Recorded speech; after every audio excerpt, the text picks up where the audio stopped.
So I probably don't have a class prepared. I do, and I did, but I was so high today that it wasn't normal, and all day. And so I wrote all this stuff. Then when I came out of meditation, erased. So my state of being and what I wanted to say are not together at all. So I just want to mention that. So we'll see how it goes. I do have some things to tell you, but it might be like a class. Like if I wasn't here and you guys, I'll just get to share. Okay, so first thing I want to do, I mean, I've been text bombing you, right, about the changes we're going to do. Part of that is that the energy and the Holy Spirit coming over me to make those changes, lots of creativity and things.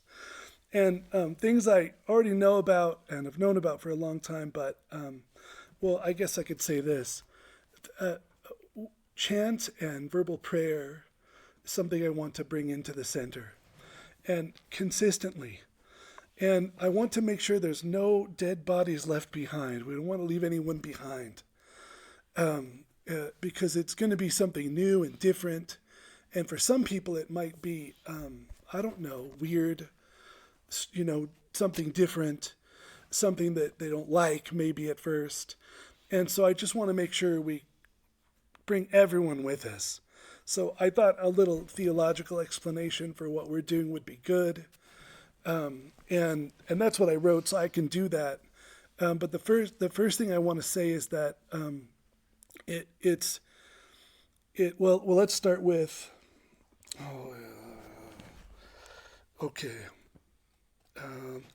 Okay, the first thing I need to say is we have to write all of our own songs and chants, all of them, and they have to be fully Christian, all of them. So if you ever chanted with me years and years ago, we won't use any of that. We have to do all of our own stuff, and it has to be sacred, and it has to be deeply embedded in Christian theology. And if we, say we have a half an hour evening of song and chant, it's worship. That's what's been missing.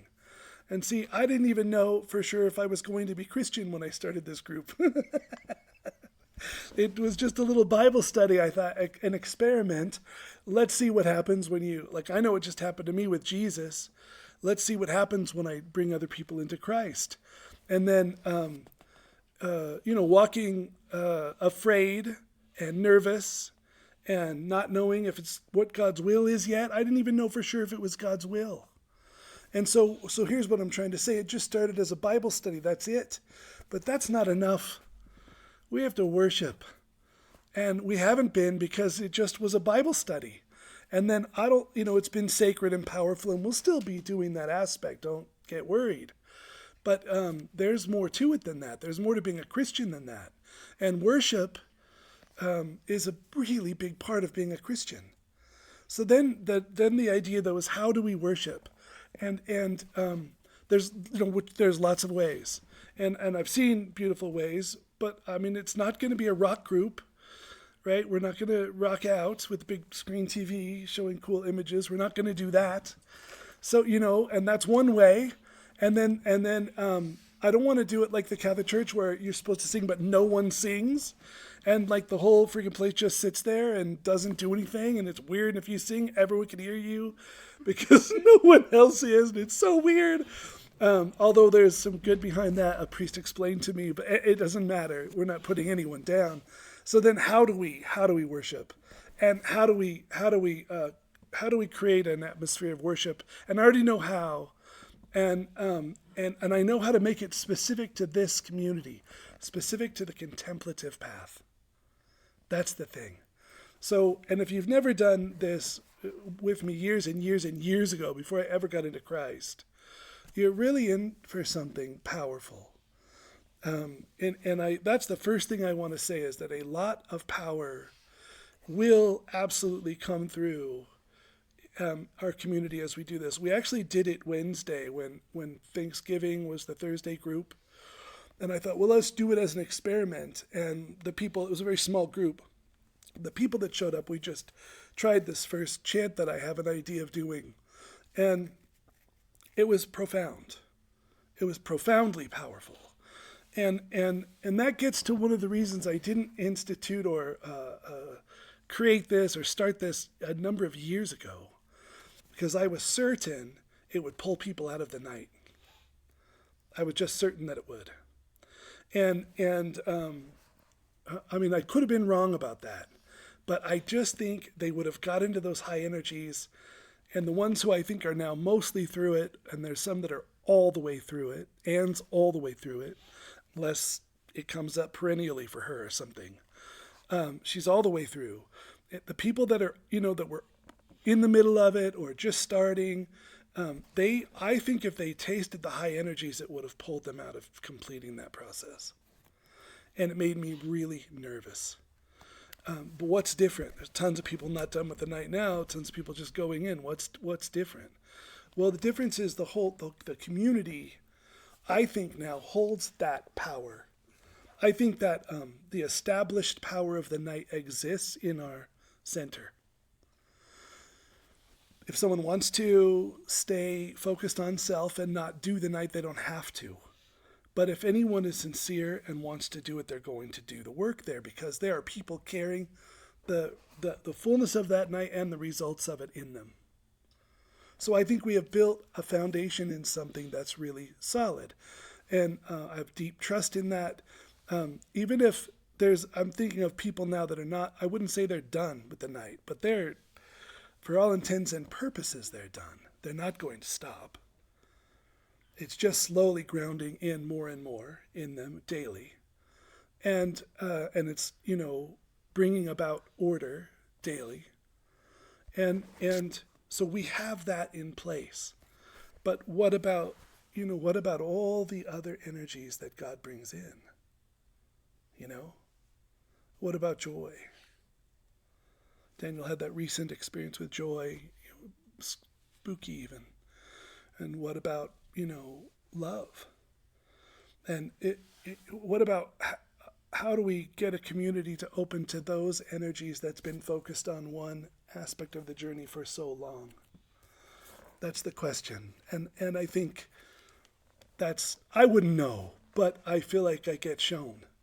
And one of the ways is that the preaching, I don't know if you've noticed, is different. I mean, it was heavy last week, but I'm mostly pointing out the joy and the love and the union parts, because that's what the scriptures are for. When they're talking about that and you're reading that, if you're reading contemplatively, then you're opening to those energies that come off of God, the uncreated energies, which are always shining off of God onto humanity, that we were created to participate in.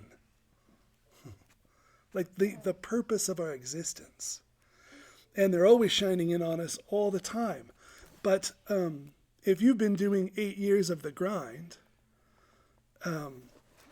you have, I wouldn't say, it'd be too harsh to say you have an identity, but you do have like a picture of how you think this path is. You think you know how it is. And I'm here to say you do know how a foundational element of it is. But you don't know how it is because there's this other stuff, this cosmic stuff, really cosmic, intense, cosmic. I was in it all day. Intense cosmic energy, and infinite and spacious and love and joy and a ton of creativity, which I would say Christianity doesn't talk about enough. One critic of Aquinas said it's interesting that he wrote his entire summary of Christianity and didn't mention intuition.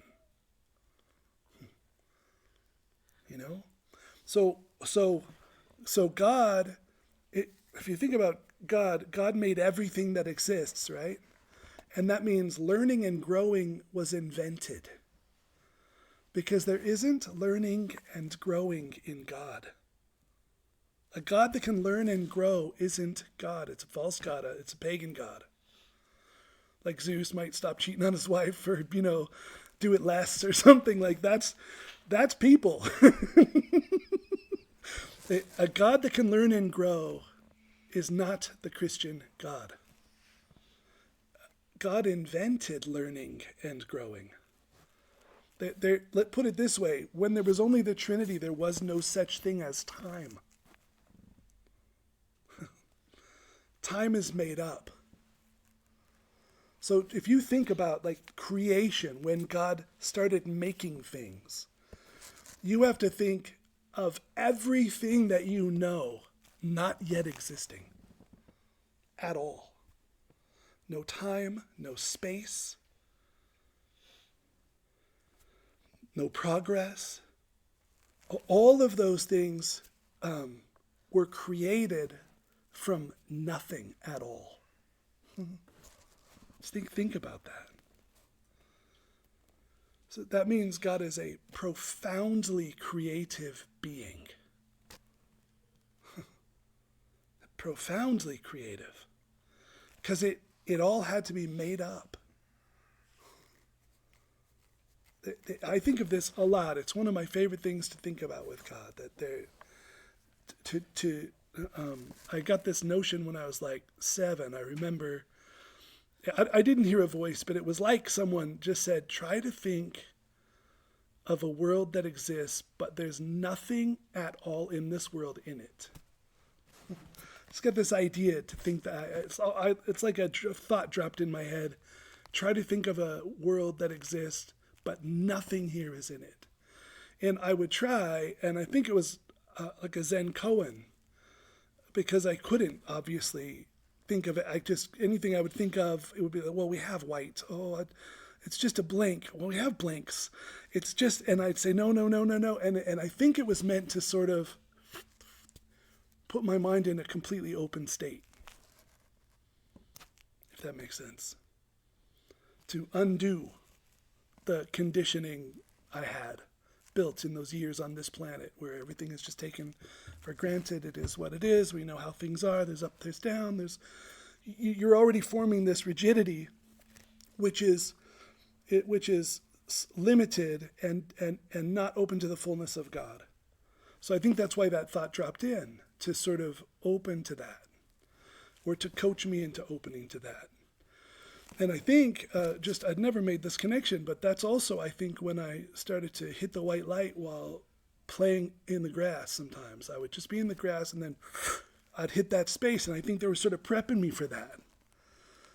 To show me the way, kind of. So, okay, let's just think about Genesis for a minute. I've never talked about Genesis in here, I don't think. I like it a lot. It's hard to read Genesis without feeling the primordial energies, I think. There's just an energy totally different than the New Testament energy. It's totally different. It's a whole other thing. It's incredible. So let's think about that. So just think for a minute, just after memory, okay? Don't answer, but just think. If you haven't read it in a long time, I hope you haven't, then you'll get it wrong. What's the first thing God made? Right? What's the first thing God made? I think most people will say God said, let there be light. But it's not. It's chaos. It's chaos. Everyone who's super grounded is going to hate that part of chanting.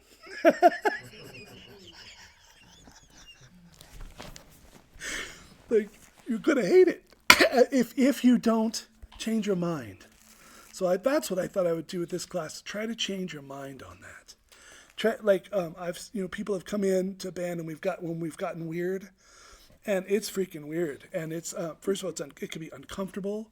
Someone told me, I can't remember. Someone told me this week they used to sometimes just sit outside instead of come in, because it was like pretty foreboding to come in and go through that work, which the band can be work anyway. But so chaos is. I don't remember the angel's name now, but there's even an angel of the abyss in the Christian schema, but it's an angel of destruction. It's the one that leads the scorpion beings that come up and sting people, and it's an angel of destruction. So chaos destroys. So what in you needs destroying? Right? And I've noticed the people that are most attached to, I don't want to put this the wrong way. I don't want to hurt anyone's feelings, and I want to be accurate. So it's not true the people that are most attached to themselves. It's true that the people that are most naturally grounded in what we call reality, right, which is not the fullness of reality, it's just a piece. The people that are most grounded in this reality like chaos the least. They like it the least. It bugs them. It might even offend them. That why would I want to feel this? Why would I want to experience this? Well, but why wouldn't you? If your destiny is to be an enlightened Christian, right, a Christed being, if that's your destiny, and if Christianity is right, then this is your destiny, to be like Christ. Right? Not to act like him. We got another example. Mary is very different, but she's a Christed being. She's there. She is what we're all going to become. That's Mary. The most enlightened human. That's Mary. That's your destiny too. And I'm not kidding. I mean that. It's not, we should, thinking this is like, yeah, I know, but don't do that to it. Don't ruin it. It's actually true. And it really is where we're called to go. And it is really where you're being led. And I know that for a fact. I really know that. I know just how it all looks all the way in. I've been in before for months at a time. In the beginning, they took me first. First 10 years, they just took me. Then they said, now you need to learn about process, and they knocked me down to 0. Said, come back in and understand the whole process and bring yourself. Because I didn't bring myself. They said, bring your person. So I know the way in. I know what it looks like. I can generally see where everything's going because I know that. I know it. It's real that you guys are going to go. It is. But we get conditioned, right? We're conditioned by the world, and you come in and get changed. Then you get a few years on the journey, and now you know how it is because you've been a few years and it's been a certain way. There's structures of thinking, and there's structures in the will. There's, tendencies of the will, proclivities of the will. There's a whole sort of array of states of being you go through daily that are incompatible with infinite love. Even if you can say confidently, every state of being I have now is better than when I got here. Even if you can say that, you could also say every state of being I have now is incompatible with love. Or you'd be loving. It's just that simple. It's just that simple. It's like it's all in the way, and it needs to be wrecked, and one of the wreckers is chaos. One of the wreckers is the abyss. And in a musical or chanting setting, that chaos, participated in willingly, takes some of that apart and wrecks it. And if you're attached to yourself, and or you're just a naturally very grounded kind of person, you're just going to struggle in those dimensions. You're not going to like it. You can't control it. You can't predict it. You can't grasp it. You can't understand it. There's just nothing your limited self can do with it. And you don't want it done to you because it's uncomfortable because the destroyer lives in there. Freaking angel of destruction, man. So chaos in a chanting setting, which I already figured out how to bring in with us. I already figured it out. It's going to be really cool. We did it on Wednesday. It was really beautiful. Chaos has a way of unwinding some of that, of unloosening the knots that you're tied up in. And I know if you just take a minute to reflect, I know you want to be free of that. I know you don't want to be all tied up the way you're tied up. The further on this path you are, the more sick to death you are of being yourself the way you are. right? That's why Jesus said, if you don't hate your life, you're not worthy of life. Paraphrase, right? Why would he say that? You have to hate your own life to find it? We know why. You just have to be so sick of being the way we are.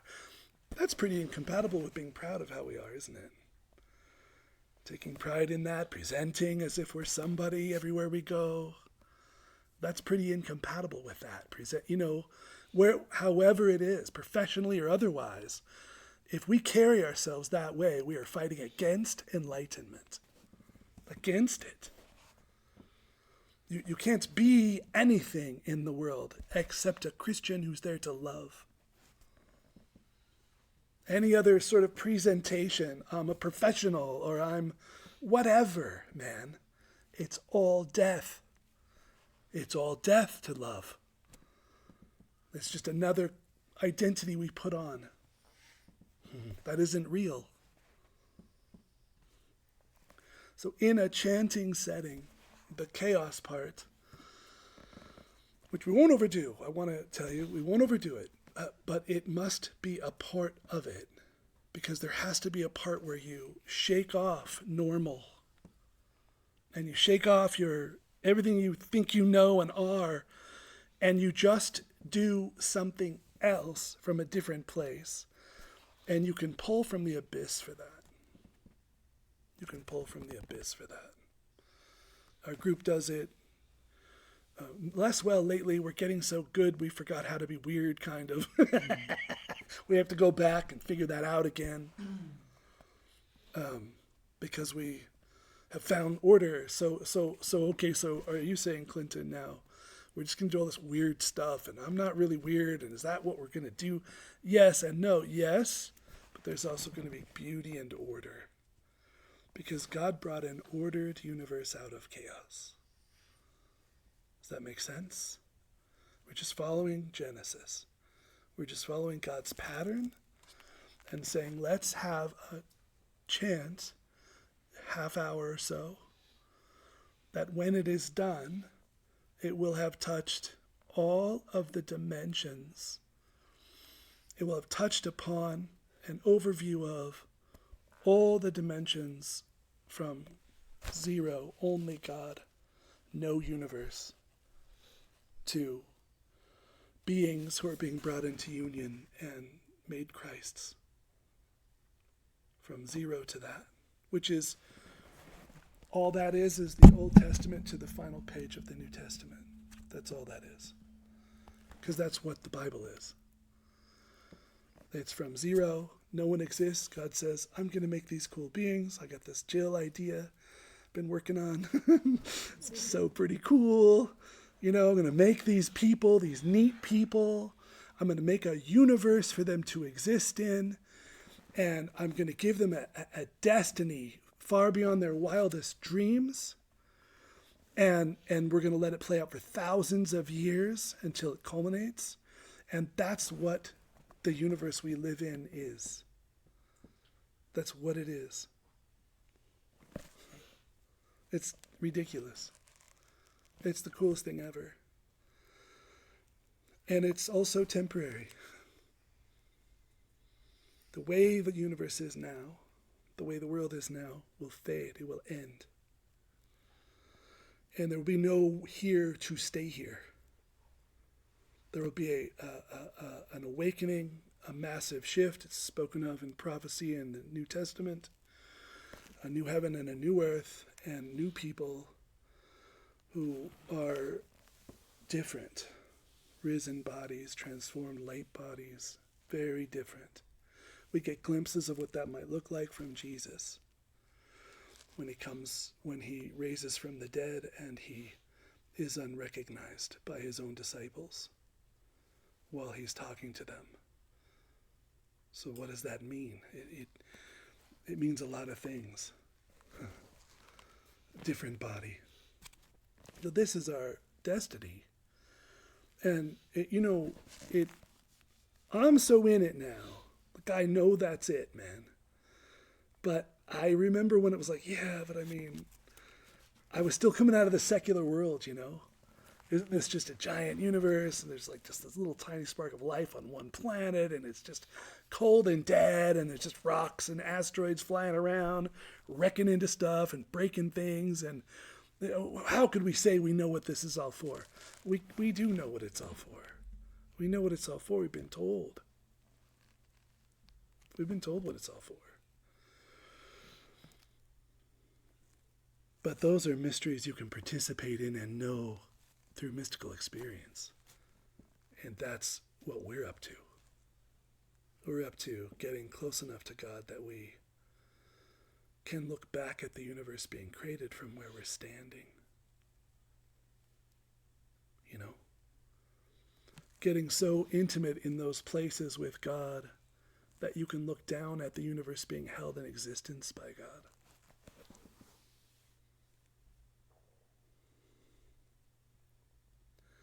Where it's not a belief, it's something you experience because you're dwelling in that place.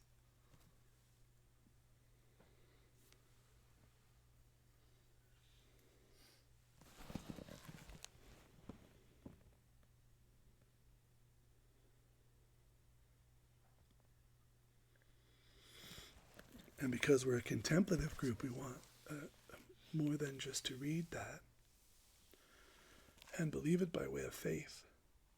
We also want to know it because we're dwelling in those places.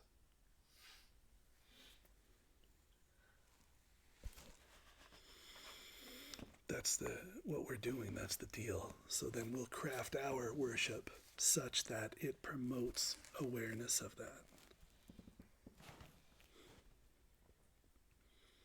It's a big job. I wrote, I think, all the music for the Beatitudes today, right after I asked for help. So a big chunk came in. So easy, a way to sing the rosary over the top of us saying it came. So all that's in, but we have more. We want it to be a microcosm of this in chant. All the main points participated in mystically as a community through chant. Does that make sense? It's like Catholic Mass. You don't know it if you go in, where they do all this stuff. Everything they do is participating in the whole thing. Reenacting it. And the people that pay attention notice. The people that pay attention notice. Everything's being reenacted in a microcosm of the whole deal. And that's what we'll create. It won't take long. It will get the basics of it done in a month. And then 3 or 4 years from now, we'll have it perfected. And then we'll just keep working on it. Okay, so that's, I hope that is okay to say all that. I think that's mostly, I didn't even bother with this. Because totally different space. I read it, I'm like, I'm not saying that. I'm not in the mood to say that. Definitely not saying that. Okay, but listen to this. Just listen to this scripture. And you guys, man, just soak it up. I'll just read it. You can't read it because you don't have it here.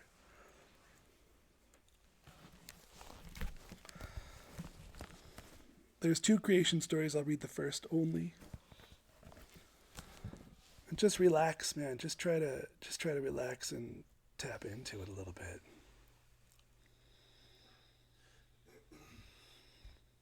In the beginning, when God created the heavens and the earth was a formless wasteland, and darkness covered the abyss, while a mighty wind swept over the waters.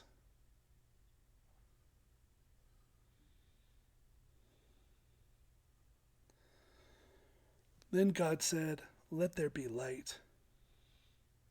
And there was light. God saw how good the light was. God then separated the light from the darkness.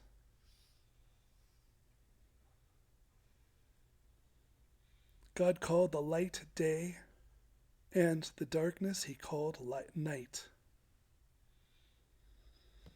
Thus evening came, and morning followed, The first day.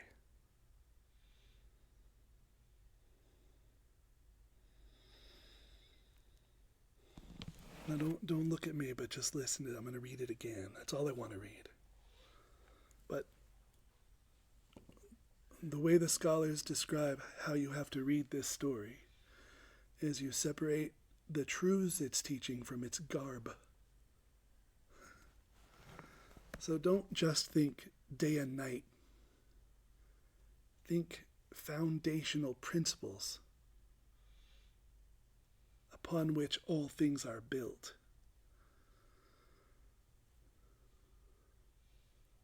Then we'll read again and you'll hear it differently.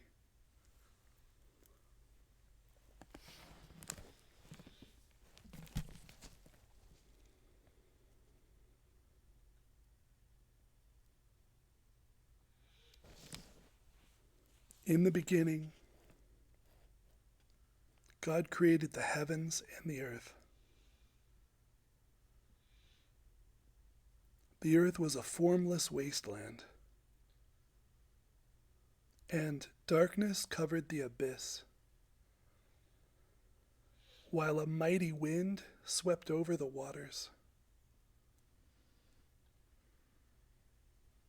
Then God said, "Let there be light," and there was light.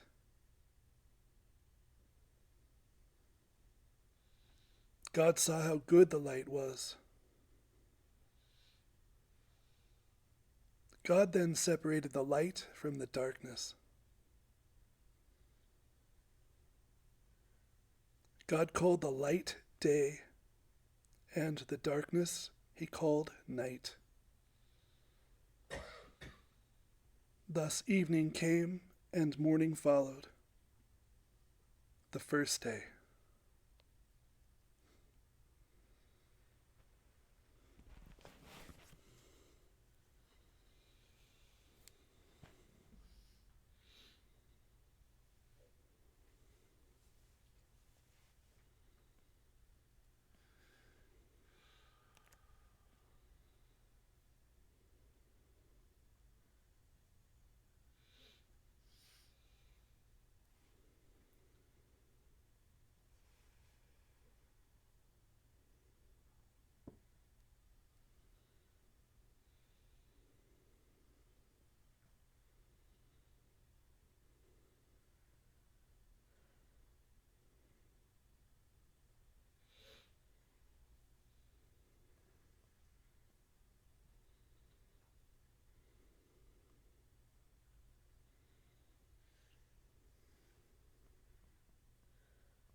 God made those energies up out of nothing.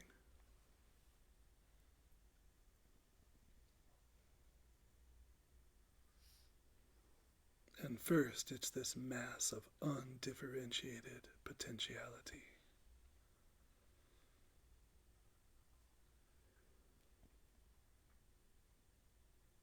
And then it's light and dark.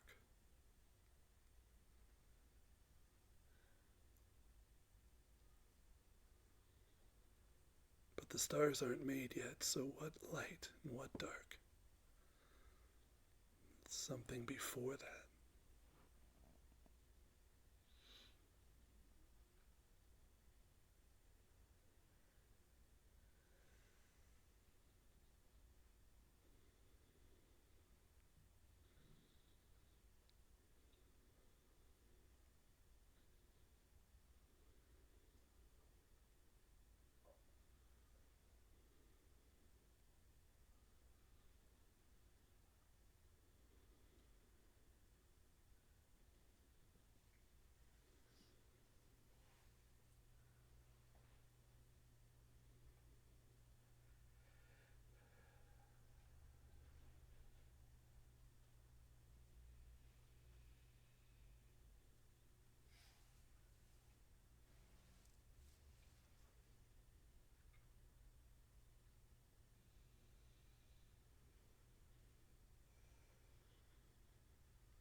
when we when we do our when we now begin to worship in here regularly, it'll begin with God and chaos.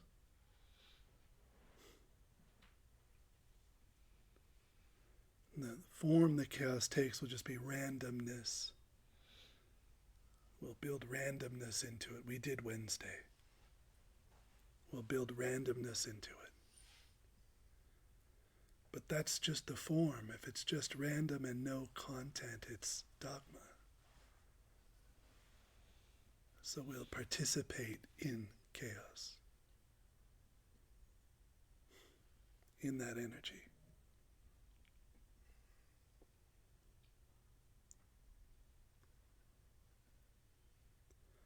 And then out of that will come lots of order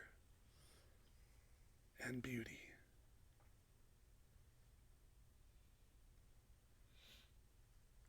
And we'll celebrate and thank God for all the stages of the Christian life that leads to deification.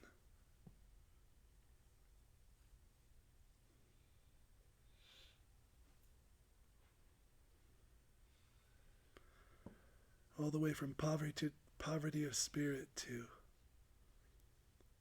being a peacemaker in the world. And true to form, Jesus adds to that persecution for being righteous.